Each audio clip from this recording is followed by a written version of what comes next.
Okay, so we're going to go over how to rip apart a graphic for multiple colors of vinyl, as you guys requested.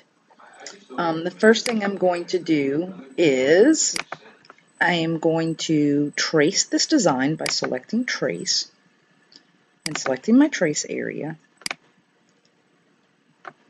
And I wanted to grab just the black, so that did a pretty good job of that. So I'm going to go ahead and hit my trace.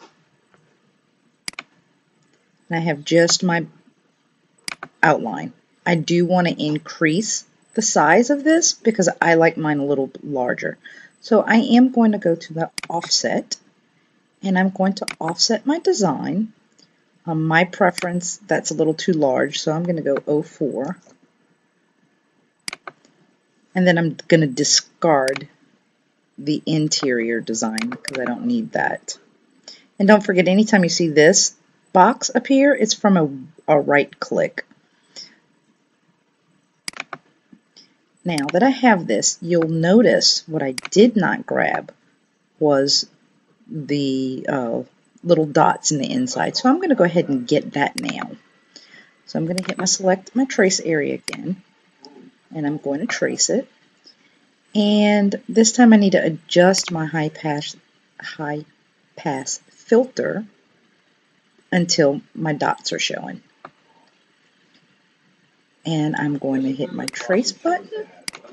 And now I'm going to discard what I don't need and keep only the dots. So I'm going to release the compound path.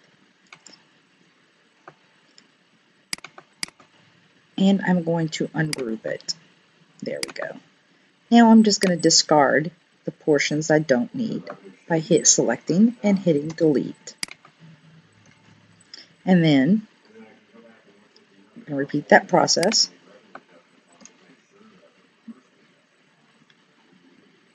Okay, now that I deleted the portions that I don't want, I'm going to go ahead and group them and add them back into this design so I can grab them. And then I am going to go ahead and ungroup them. And I'm going to move them to the positions that I want to see them at in my registration marks by just making a couple of plus signs. I want to go ahead and add a couple of plus signs to use as registration marks.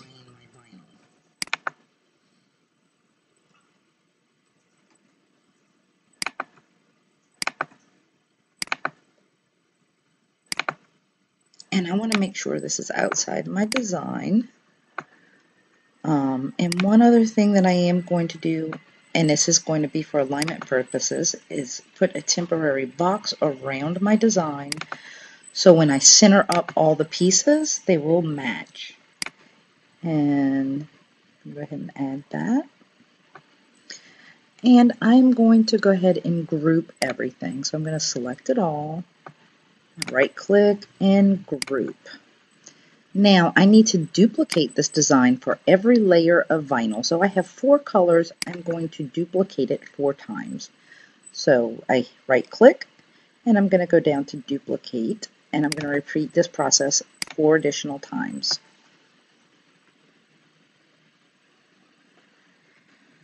Now that I have it duplicated 4 times, I'm going to go ahead and start ripping apart the design, which means I need to do a lot of ungrouping again on each one. I need to ungroup and release compound paths on some things. So now that I got my compound path there, I'm just going to go ahead and delete the sections that I don't want. And right now I'm just going to pull out just the dots.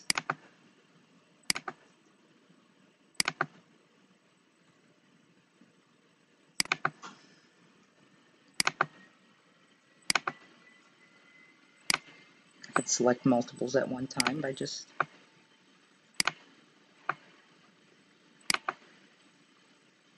Now once I select everything except for my temporary box, and I'm going to make that a compound path.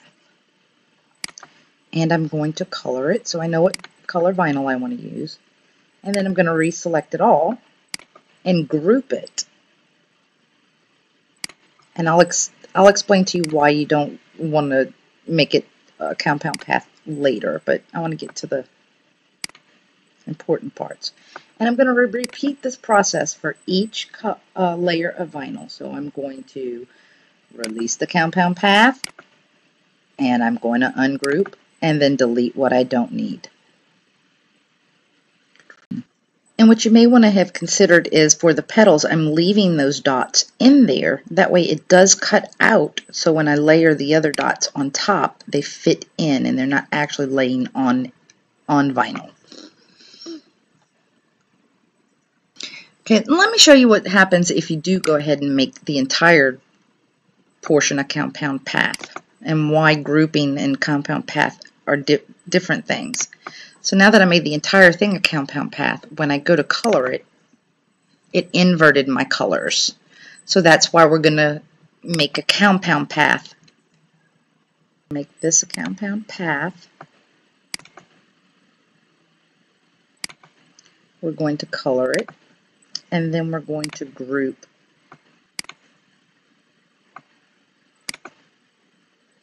Group. There we go. I'm going to repeat this process for the petals, for the leaves as well. I'm going to group these two together and move it off to the side. Now my third one's the outline, so it's pretty much complete. Ungroup. Okay, now that I have this a compound path, I'm going to go ahead and color it, and then I'm going to group the pieces together. There we go. Now we have our 4 separate individual pieces of vinyl to cut. So now we're not cutting a bunch of extra vinyl, nor are we having to weed out extra portions. Now this is a fairly simple design. You could have just cut it 4 times, but on more complicated designs it'll give you a better idea. Now you recall me putting these boxes around each one of the pieces of the graphic. I do that while I'm working in the program, but I do remove them from cutting. So if I ever want to check my alignment, I can always go to the align function and then hit the align button and center, and it'll bring it all together, and I can see what it looks like. I hope this has been helpful, and you guys have a great day.